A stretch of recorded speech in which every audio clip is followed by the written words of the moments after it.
Hello guys, today we are going to start a new subject cost and management audit जो कि CMA final का paper number 17 है। इन this lecture series हम क्या cover करने वाले हैं, हम कवर करेंगे पूरा ICMAI का मॉड्यूल, जिसमें इस चैप्टर में हमारे 18 मॉड्यूल्स हैं। ठीक है, आउट ऑफ दोज हम सारे कवर करेंगे। हम बेसिक्स टू पूरा कंप्लीट जो है वो कवरेज इसमें रहेगा इस सीरीज़ में। ठीक है, so as for the weightage हम किस तरीके से इसको लेके चलेंगे, let me give you a brief about that. As you have already seen that there is an 18 module in this chapter. In this chapter मतलब CM cost and management audit में हमारे 18 मॉड्यूल हैं। आउट ऑफ दोज जो हमारा module number 2, 4 and 5 है, उसमें से हमारे प्रैक्टिकल क्वेश्चन आते हैं, कंप्लीट प्रैक्टिकल। ठीक है, and out of 18 - 3 out of these 3 बचे हमारे कितने 15 मॉड्यूल। जो 15 मॉड्यूल हैं हमारे उसमें वो कंप्लीट थ्योरी है, एंड ये जो कंप्लीट थ्योरी है इसका वेटेज ऑलमोस्ट 69 मार्क्स का जो है इसका वेटेज रहता है। एंड प्रैक्टिकल का जो वेटेज रहता है हमारा वो रहता है 31 मार्क्स का वेटेज। कैसे, अब ये वेटेज 31 मार्क्स का कैसे रहता है कि क्योंकि प्रैक्टिकल में जो है हमारा MCQ आता है 10 मार्क्स का। 10 मार्क्स का MCQ कैसे आ सकता है कि एक आपको जो है केस स्टडी टाइप क्वेश्चन दे देंगे, उसके नीचे आपको 5 MCQ होंगे जो कि आपको उसी सेम क्वेश्चन से सॉल्व करके जो है वो डिफरेंट चीज़ें आपसे पूछ लेंगे कि मतलब इसका कॉस्ट क्या होगा, डिफरेंट चीज़ें आपको पूछेंगे। एंड सेम क्वेश्चन के 5 MCQ होंगे जो 2 मार्क्स ईच होंगे। ठीक है, आप जो है आपने लॉ में ऐसे क्वेश्चन देखे होंगे I hope. And paper pattern वो आता है 4A, 4B and 5B।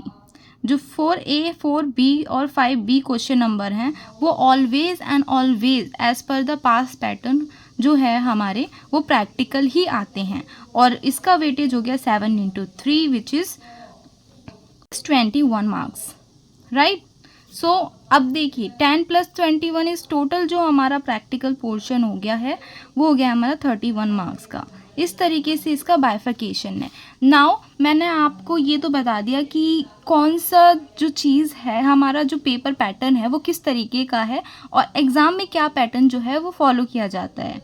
Now in theory question number 2A, 2B, question number 3A + 3B, question number 5B, question number 6A + 6B, question number 7A + 7B, question number 8A + 8B।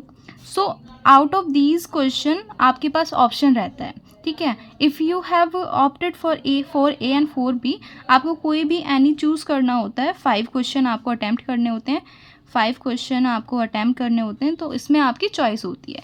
सो मेरी advice यही रहेगी कि आप practical को always जो है attempt करो, क्योंकि ये जो प्रैक्टिकल पार्ट है वो आपके रियल लाइफ में भी काम आता है।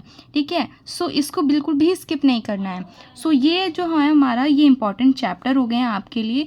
Chapter module 2, module 4 and module 5 जो है आपके इंपॉर्टेंट मॉड्यूल रहेंगे। ठीक है, बाकी जो है वो थ्योरी है। As compare to practical, theory is more easier as per my opinion. कि मेरे ओपिनियन ये है कि थ्योरी हम जो है वो 2-3 बार अगर पढ़ लें तो हमारे माइंड में रह जाती हैं। ठीक है, एज़ फॉर दी याद रखना कि कितना हमें लिखना है कंटेंट, तो आप उसके लिए बिल्कुल टेंशन नहीं लो। ठीक है, मैं इसी तरीके से जो है वो पूरा थ्योरी पार्ट कवर करूँगी, सो दैट आपके पास पॉइंटर रेडी रहें कि अगर इस तरीके का क्वेश्चन आता है तो हमें कितने पॉइंट उसके अंदर डालने हैं। नाउ हम आते हैं कि मैं इस लेक्चर्स में किस तरीके से क्या पैटर्न जो है वो फॉलो करूँगी। सो मेरे जो लेक्चर रहेंगे उसमें हैंड रिटन नोट्स रहेंगे, हैंड रिटन नोट्स रहने वाले हैं जो कि मेरे ओन नोट्स हैं, जो कि मैंने स्टडी किए हैं। वही नोट्स मैं आपको प्रोवाइड करूँगी सेम एज इट इज़। ठीक है, कोई भी उसमें चेंजेस नहीं होगा। एंड उसके साथ साथ मैं आपको मॉड्यूल से भी एक बार रीड कराती हुई चलूँगी कि किस तरीके से ये पॉइंट्स मैंने जो है क्रिएट किए हैं, और यही पॉइंट जो हैं आपके लिए रिलेवेंट हैं, क्योंकि आप अगर फर्स्ट टाइम पढ़ रहे हो तो आप पूरा मॉड्यूल नहीं पढ़ सकते, राइट। और जब आप रिवीजन करोगे तो आपके लिए जो हैंड रिटन नोट्स हैं वो बहुत ज़्यादा इम्पॉर्टेंट रहेंगे, क्योंकि आपको शॉर्ट टर्म में ये बहुत ज़्यादा एडवांटेज देने वाले हैं, ठीक है। और हम प्रैक्टिकल जो है वो भी कवर करेंगे, प्रैक्टिकल जो है क्वेश्चन हैं वो भी इसके सीरीज़ में कवर होंगे, बट वो एट द एंड होंगे। सबसे पहले हम जो है थ्योरी पार्ट कवर करेंगे, जो कि हमारा अप्रॉक्सीमेटली आप कह लो कि 70 मार्क्स का ही आता है, राइट। वैसे तो 69 मार्क्स है, बट 69 कहने में अच्छा सा नहीं लग रहा, तो एट ऑलमोस्ट 70 मार्क्स का जो है थ्योरी हमारा होता है इसका। एंड तो हम पहले थ्योरी कवर करेंगे, ठीक है। आई होप आपको अंडरस्टैंड हो गया हो। मेरी एक एडवाइस आपके लिए, ठीक है, जो कि आपको बिल्कुल भी उसमें केयरलेसनेस नहीं दिखानी है। जब मैं ये वाले लेक्चर आपके कंप्लीट हो जाएंगे, उसके बाद आपको क्या करना है, या आप चैप्टर वाइज भी कर सकते हो कि कोई पर्टिकुलर चैप्टर अगर फिनिश हो गया है तो उसका आप पूरा मॉड्यूल के जो MCQ हैं, ठीक है, एंड जो क्वेश्चन हैं उनको सॉल्व करके देखो, ठीक है। और जो PYQ MQP हैं, ठीक है, आपको अटैम्प्ट करने, MQP अटैम्प्ट करने, PYQ अटैम्प्ट करने हैं, ठीक है। और जो इंस्टीट्यूट MCQ की बुकलेट प्रोवाइड करता है, ठीक है, जो स्प्रेडशीट प्रोवाइड करता है, उसको आपको एक बार गो थ्रू ज़रूर करना है, क्योंकि मोस्ट ऑफ द टाइम क्या देखा जाता है कि MCQ वहीं से उठ के आ जाते हैं एज इट इज़, ठीक है। सो इस चीज़ को आपको बिल्कुल भी स्किप नहीं करना है। मैं तो जो है वो पढ़ा दूँगी, ठीक है, वो तो मेरी रिस्पॉन्सिबिलिटी है, बट आपकी भी कुछ रिस्पॉन्सिबिलिटी है अगर आपको एग्ज़ाम क्लियर करना है। तो अगर आप अपनी रिस्पॉन्सिबिलिटी कम पूरी नहीं करोगे ना, तो फिर दिक्कत हो सकती है। और कुछ नहीं है, बहुत इजी जो है ये चैप्टर रहेगा, ठीक है। मोस्टली थ्योरी है, तो मैं जो है आपको स्टोरी टेलिंग की तरह मैं आपको बिल्कुल समझाऊंगी किस तरीके से क्या हो रहा है, सो आपको जो है रिटेन भी रहेगा।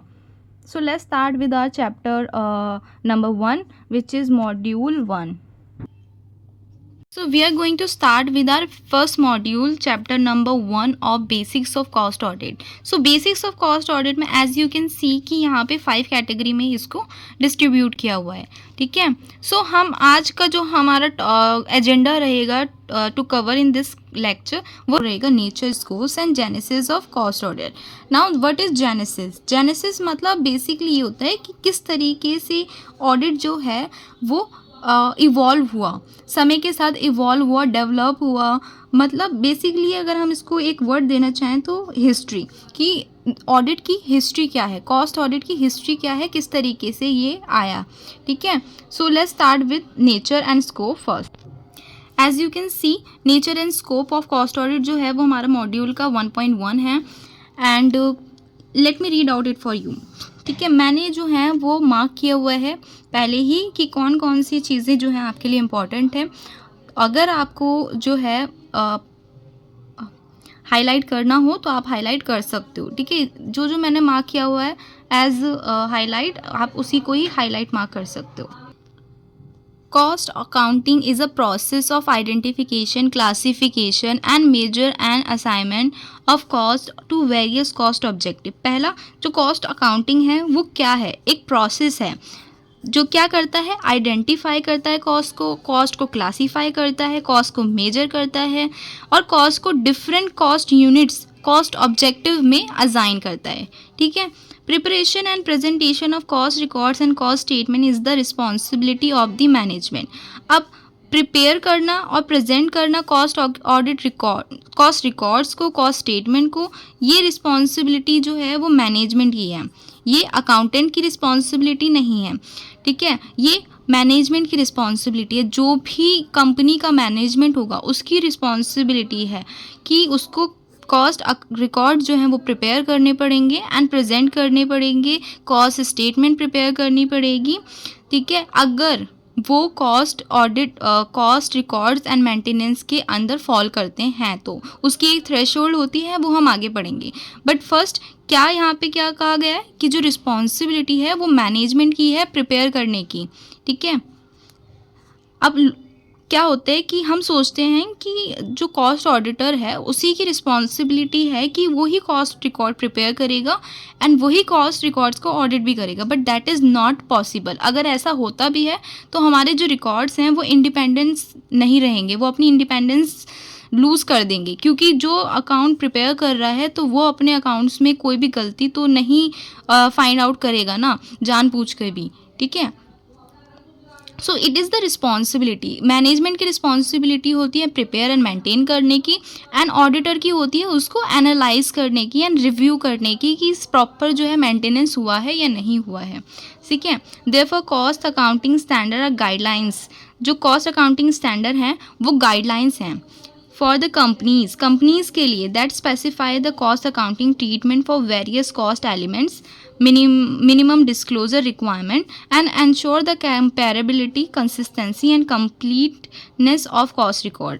अब जो कॉस्ट अकाउंटिंग स्टैंडर्ड्स हैं हमारे, कैस हैं हमारे, इसको हम शॉर्ट में कहते हैं कैस, ठीक है। अब ये जो कैस हमारे इंट्रोड्यूस किए गए हैं बाय कॉस्ट अकाउंटिंग कंपनी के द्वारा, ये क्या है, सिंपली ये गाइडलाइन है जिसकी वजह से जो हमारे कॉस्ट रिकॉर्ड हैं वो कंपेरेबल ग्राउंड पे अवेलेबल रहते हैं कि हम इसको दूसरे किसी कॉस्ट कंपनी के अकाउंट से कंपेयर कर सकते हैं। एक कंसिस्टेंसी मेंटेन रहती है कि proper procedure and proper formatting उसमें फॉलो किया जा रहा है, प्रॉपर प्रिंसिपल फॉलो किए जाते हैं, तो कंसिस्टेंसी रहती है, ठीक है। डिफरेंट अगर ऑडिटर अगर आते हैं तो उनके लिए भी ये जो है ईजी रहता है कि उन्हें पता होता है कि हमें क्या चेक करना है, ठीक है। हर जगह सेम अगर प्रोसीजर फॉलो हो रहा है और सेम चीज़ अगर उनको देखनी है हर टाइम, तो वो रिपीटेटिव वर्क हो जाता है और उनको उस चीज़ की फिर एक्सपर्टीज़ हासिल हो जाती है, कहाँ से क्या चीज़ देखनी है, किस तरीके से इसको कंप्लीट करना है, ठीक है। कंप्लीटनेस ऑफ कॉस्ट रिकॉर्ड्स, तो वही है कि ये सिर्फ एक गाइडलाइंस है जो कि मैनेजमेंट को बताता है कि आपको किस तरीके से प्रिपेयर करने हैं ताकि ये कंपेरेबल भी रहें, ठीक है, और आपको क्या क्या उसमें डिस्क्लोज़र करने हैं। सो बेसिकली, ठीक है, आई होप आपको ये फर्स्ट पैरा जो है वो समझ आया होगा तो वीडियो को लाइक कर देना, चैनल को सब्सक्राइब कर देना, और अगर वीडियो पसंद आ रहा हो तो अपने फ्रेंड्स को भी शेयर करना जो कि सेल्फ स्टडी करने वाले हों या फिर रिवीजन कर रहे हों, ठीक है। नेक्स्ट हमारा आता है according to chartered institute of management accountant London. So जो सीमा है वो लंदन की जो है चार्टर्ड इंस्टीट्यूट ऑफ मैनेजमेंट है, जिसने क्या कॉस्ट ऑडिट के ऊपर क्या स्टेटमेंट दी कि जो कॉस्ट ऑडिट है वो द वेरिफिकेशन है of correctness of accounting cost accounts. Let me read it again. The verification of the correctness of cost accounts and the adherence to the cost accounting plans. Adherence मतलब होता है utilisation, ठीक है। Adherence मतलब होता है utilisation आप अगर चाहें तो लिख सकते हैं, ठीक है। रिवीजन के टाइम पे जो है वो इजी रहता है कि अगर ऐसे वर्ड हमें पता हो कि अडेरेंस मतलब थोड़ा हैवी वर्ड हो जाता है लॉ के अकॉर्डिंग, तो इस तरीके से हमें इसको पता होता है कि फिर हाँ इसका मतलब यूटिलाइजेशन है। यूटिलाइजेशन हमने बहुत बार जो है यूज़ किया हुआ है, ठीक है। तो क्या सिंपली जो सीमा है वो कहता है कि जो कॉस्ट ऑडिट है इसका मतलब ये है कि आप वेरीफाई करोगे कॉस्ट अकाउंटिंग जो वेरीफाई करोगे कॉस्ट रिकॉर्ड की करेक्टनेस को और उसकी यूटिलाइजेशन को कि कौन से एक अकाउंटिंग प्लान्स आपने यूज़ किए हैं, किस तरीके से जो कॉस्ट है आपने एलोकेट की है, ठीक है, किस किस रिसोर्स पे एलोकेट की है, ठीक है, और जितना रिक्वायर्ड था उतना ही कॉस्ट जो है आपने उस पर लगाया है या नहीं। तो सिर्फ वेरिफिकेशन करता है करेक्टनेस की, क्या कॉस्ट अकाउंट्स की करेक्टनेस को वेरीफाई करने का काम किसका है, कॉस्ट ऑडिटर का, ठीक है। इन अदर वर्ड अगर हम कहें, इन सिंप्लीफाइड टर्म्स में अगर हम कहना चाहें इसी को, तो cost audit is the verification of cost of production of any product service और activity on the basis of account maintained by an enterprise in accordance with the accepted principle of cost accounting. So वही same point है कि देखो, तो cost audit is a verification है production का, ठीक है, कॉस्ट ऑफ प्रोडक्शन का। किसी भी अगर आप प्रोडक्ट को प्रोड्यूस कर रहे हो तो उस पर लगने वाला खर्चा कॉस्ट को हम वेरीफाई करते हैं। अब भले ही आप प्रोडक्ट बना रहे हो, सर्विस बना रहे हो या कोई भी एक्टिविटी कर रहे हो, उस पर लगने वाले खर्चे का हम वेरीफाई करते हैं, ठीक है, किस बेसिस पे, कि जिस बेसिस पे अकाउंट मेंटेन किए गए हैं एंटरप्राइज के द्वारा, ठीक है, और क्या क्या प्रिंसिपल जो हैं वो कंपनी ने एक्सेप्ट किए हैं, ठीक है।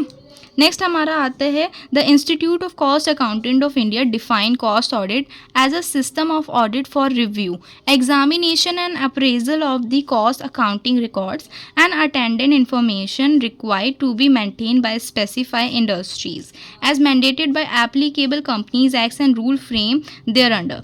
जो कॉस्ट अकाउंटिंग है, कॉस्ट ऑडिट, अब इंस्टीट्यूट ऑफ ICAI जो हमारा CA का जो इंस्टीट्यूट है उसने क्या डिफ़ाइन किया।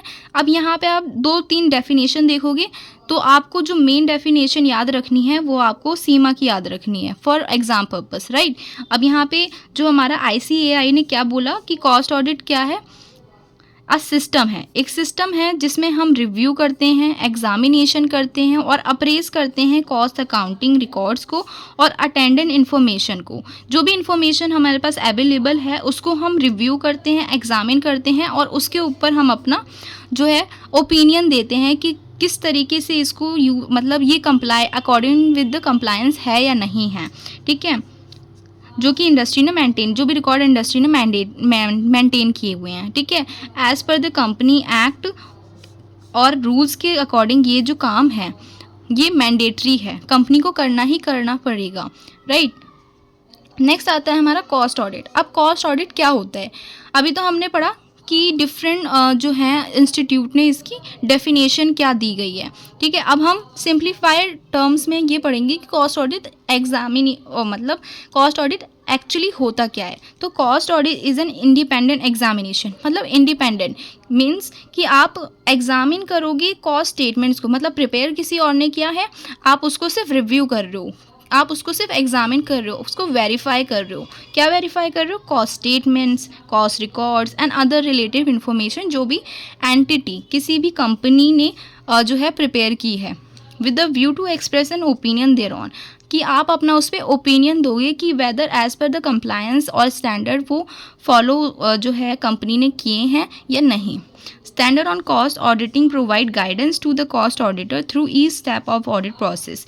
अब जो स्टैंडर्ड्स हैं कॉस्ट अकाउंटिंग के, कॉस्ट ऑडिटिंग के, वो प्रोवाइड करते हैं गाइडेंस कि किस तरीके से जो है ऑडिट का जो प्रोसीजर है, जो वेरिफिकेशन है, रिव्यू है, किस तरीके से एक ऑडिटर को फॉलो करना है, ठीक है। And audit procedure to be follow, responsibility क्या है, ठीक है, और कॉस्ट रिपोर्टिंग क्या क्या करनी है, ये सारा जो है वो स्टैंडर्ड ऑफ कॉस्ट ऑडिटिंग में जो है प्रोवाइड है, ठीक है।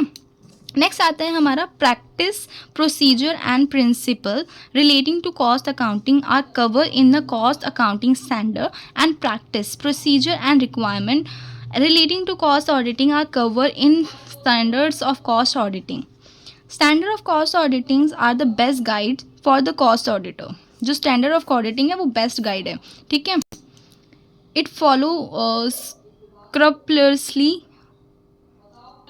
आगे पढ़ते हैं। The standard would help the cost auditor to streamline audit, to do better planning, better documentation. आपको बेटर प्लानिंग करना है, ठीक है। अगर आप कॉस्ट ऑडिट करने जा रहे हो तो आप पहले से प्रिपेयर करके जाओगे खुद को कि हमें किस किस चीज़ को चेक करना है, क्या क्या चीज़ हमें डॉक्यूमेंट में चाहिए, ठीक है, मैनेजमेंट से, ठीक है। बेटर डॉक्यूमेंटेशन, फिर आप उसको प्रिपेयर करोगे, सारे डॉक्यूमेंट उनसे लोगे, प्रिपेयर करोगे।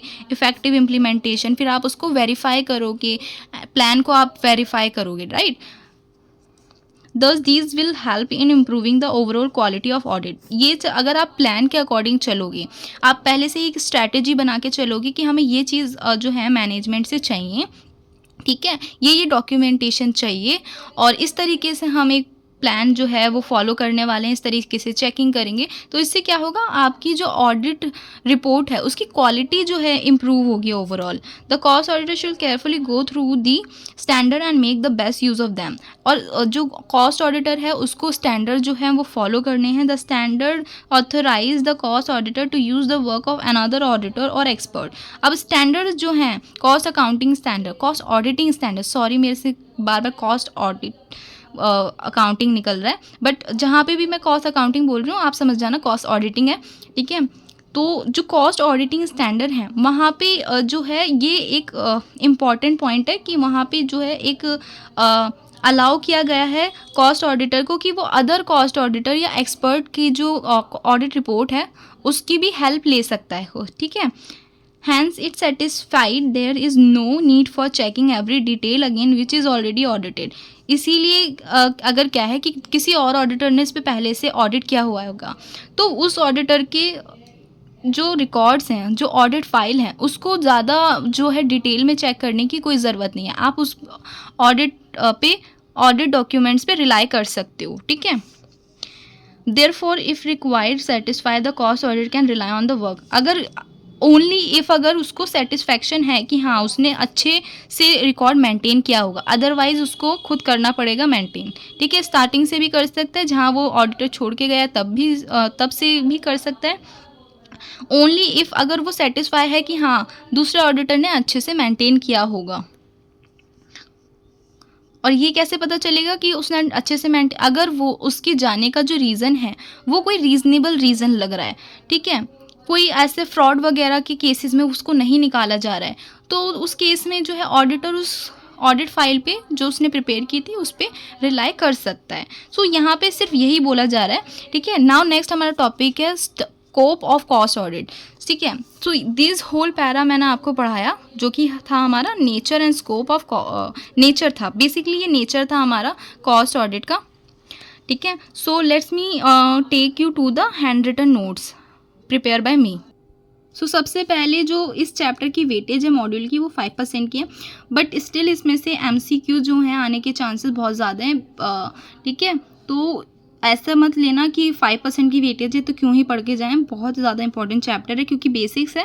सो बेसिक आपको कहीं पे भी पूछा जा सकता है। सबसे पहले हमने नेचर कंप्लीट किया, हमने यहाँ पे भी हमने 5 जो है कैटेगरी में इसको डिस्ट्रीब्यूट करके ही नोट्स प्रिपेयर किए हैं।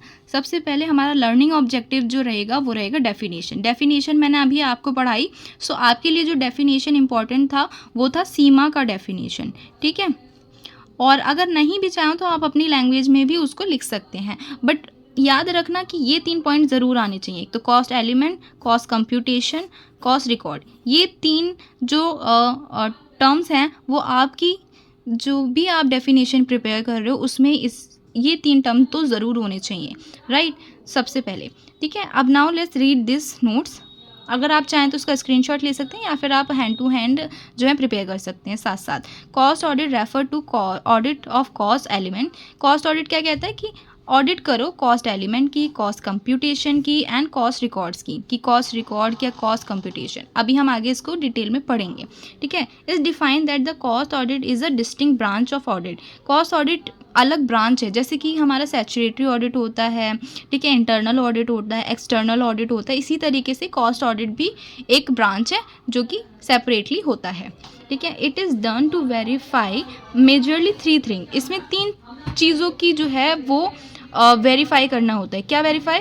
Cost element, cost computation, cost records, ठीक है, वही 3 एलिमेंट है। So cost element of cost क्या रहेंगे, ठीक है। एलिमेंट्स क्या होते हैं कि in this we verify a particular expenses is classify as a correct head और नॉट, कि कोई भी एक्सपेंसेस है, फॉर एग्जांपल अगर सैलरी का एक्सपेंसेस है, हमने वेजेस दिए हैं अपने वर्कर को, तो वो वेजेस में ही शो कर रहा है या नहीं कर रहा, ठीक है। और प्रोडक्शन जितना कॉस्ट है वो उतने ही शो कर रहा है, कोई एक्स्ट्रा एक्सपेंस तो ऐड ऑन नहीं कर दिए गए हैं, ठीक है, एक्स्ट्रा जो एक्सपेंस हैं वो तो ऐड ऑन नहीं कर दिए गए हैं। कॉस्ट कंप्यूटेशन सिंपली मीन कि आपने किस तरीके से जो कॉस्ट है उसको कंप्यूट किया गया। अगर आपने कोई एक्टिविटी या कोई प्रोडक्ट का जो है वो प्राइस फिक्स किया है तो वो किस रीजनेबल बेसिस पे किया है, क्या जो है आपने कोटेशन उसका रखा है, तो बेसिकली उसी चीज़ को वेरीफाई करने को हम कॉस्ट कंप्यूटेशन कहते हैं। Let's read. In this we verify computation of cost for a product or an activity. This is done to ensure fixing price and developing quotation, ठीक है। कॉस्ट रिकॉर्ड्स, अब कॉस्ट रिकॉर्ड मेंटेन किए जा रहे हैं management के द्वारा, तो उसको वेरीफाई करने का काम कॉस्ट ऑडिटर का रहेगा। In this we verify whether cost record were maintain as per the requirement of cost accounting standards और कॉस्ट ऑडिटिंग स्टैंडर्ड और not, and if maintain they are appropriate और नॉट। अगर maintain किए गए हैं तो अप्रोप्रिएट हैं कि मतलब सही तरीके से जो है अपोर्शन किया गया है कॉस्ट का या नहीं, ठीक है। नाउ हमारा आता है scope, scope of cost audit. So the primary objective of cost audit is ensuring accuracy of cost data. वही 3 एलिमेंट हैं, cost data accumulation, abstract computation of cost of a product means वही तीन element of cost, computation of cost and cost record, यही primary objective है cost audit का, right. The institute of cost and work accountant of India define a cost audit as an audit of efficiency. आप efficiency check करते हो, minute of details of expenditure, ठीक है। Cost audit is mainly a preventive measure. Cost audit जो होता है वो preventive measure है कि कहाँ पे हम जो हैं कॉस्ट को कट कर सकते हैं, कहाँ पे उसको रिड्यूस कर सकते हैं। A guide for management policy and decision and a barometer of performance. ये परफॉर्मेंस भी हमें बताता है कि कितना अच्छा हमारा परफॉर्मेंस जा रहा है, कितना बेकार जा रहा है, तो किस तरीके से हम अपनी परफॉर्मेंस को इम्प्रूव कर सकते हैं। The institute of cost and management UK define cost audit को किस तरीके से डिफाइन करता है, verification of correctness of cost accounts and check the adherence of the cost accounting plans. वही डेफिनेशन है जो कि हमारा लंदन ने दी थी, सेम डेफिनेशन हमारा यूके ने दी है। In today dynamic business world to be competitive in every product or service of the entity is a paramount importance। Same importance है, जिस तरीके से डायनामिक चेंज हो रहा है, बिजनेस वर्ल्ड चेंज हो रहा है, तो एक हमें जो है एक एडवांटेज जो बोलते हैं वो कंसीडर करने के लिए, मतलब एक फर्म को या एक कंपनी को किसी दूसरी कंपनी के उसके अंडर दूसरी कंपनी से अगर compete करना है तो उसको जो है वो अपनी कॉस्ट जो है वो अच्छी रखनी पड़ेगी, ठीक है। Hence the prime mover of pricing, ठीक है। वही प्राइसिंग जो है वो अट्रैक्टिव रखनी पड़ेगी, अटैच क्वालिटी, उसके साथ क्वालिटी भी अच्छी होनी चाहिए। ये नहीं है कि प्राइस आपने कम रख दिया तो क्वालिटी भी कम कर दी। Can only ensure through appropriate cost structure, और ये किस चीज़ की वजह से हो सकता है, कॉस्ट स्ट्रक्चर की वजह से, ठीक है। In view of this cost audit refer to the detail verification of correctness of costing techniques को वेरीफाई करते हैं and costing system and cost accounts को। इट इज़ नेसेसरी, ज़रूरी है to ensure that record maintain for purpose are accurate. जो भी account record maintain किए गए हैं वो एक्यूरेट हो, मतलब सही हो, and correct to drive entity, और करेक्ट हो ताकि जो एंटिटी है वो डिसीजन मेकिंग कर सके, ठीक है। Beyond appropriate cost audit scope and compass overall efficiency and improvement करे, एंड वाइडर स्कोप जो है वो हेल्प करता है to control over element wise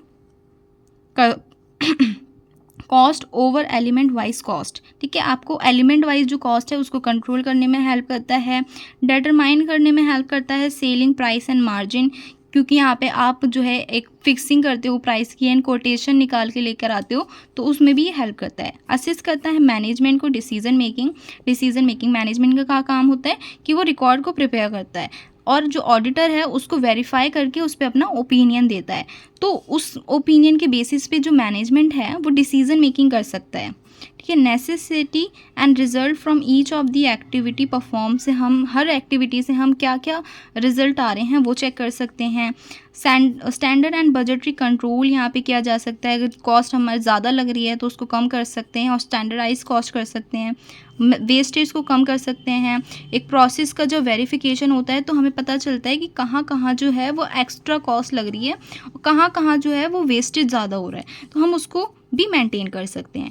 accuracy of inventory valuation, right, overall efficiency improvement of the entity. जब हम ये सारे प्रोसेस फॉलो करेंगे, ठीक है, तो हमारी overall efficiency like obviously improve हो ही जाएगी। Hence cost audit not only to be consider as compliance tool, ये आपके लिए इंपॉर्टेंट है एमसीक्यू के लिए स्टेटमेंट, कि ये सिर्फ कंप्लायंस टूल नहीं है ना। Whether the same is mandatory, the outcome is for reaching to go beyond compliance. हमें सिर्फ कंप्लायंस नहीं करना, हमें बियॉन्ड कंप्लायंस, मतलब सिर्फ एक एज अ कंप्लायंस टूल नहीं लेना, but as a growing, like हम इससे कंप्लायंस से भी आगे जाके कुछ करें, ठीक है। कंपनी जो है वो प्रॉफिट मैक्सिमाइजेशन का मोटिव लेके चलती है, सो उस बेसिस पे ये स्टेटमेंट कही गई है। नाउ हमारे हैंड रिटन नोट्स क्या कहते हैं, scope of cost audit. Scope means coverage area of cost audit. Scope मतलब कि कितना कॉस्ट ऑडिट जो एरिया है वो कवर करता है। Generally cover the following activity, ठीक है। First include element wise cost control. Element wise को आपको कॉस्ट कंट्रोल करना है और हेल्प करता है डिसीजन मेकिंग में, right. It help in determining resources, margin and price, same रहा, ठीक है। Assist in decision making by providing cost information. अगर कॉस्ट इन्फॉर्मेशन अवेलेबल रहेंगी तो डिसीजन मेकिंग में जो है वो ईजी रहेगा डिसीजन मेकिंग करना। It help in setting of standard and budget control. It help in finding out necessity कि क्या ज़रूरत है, क्या करना चाहिए, ठीक है, and result of each activity, और उस एक्टिविटी से क्या रिजल्ट हम लेके आ सकते हैं। It help in minimising wastage, को मिनिमाइज करने में हेल्प करता है। It helps in ensuring that inventory valuation is done correctly, जो हमारा इन्वेंट्री का वैल्यूएशन वो अच्छे से हुआ हो। It help in maintaining and improving efficiency, overall efficiency को इम्प्रूव करने में भी हेल्प करता है। That's it for today. अगर वीडियो लेक्चर पसंद आया हो तो लाइक, सब्सक्राइब एंड शेयर करना, एंड दोस्तों के साथ शेयर करना, and thank you so much. Bye bye, take care.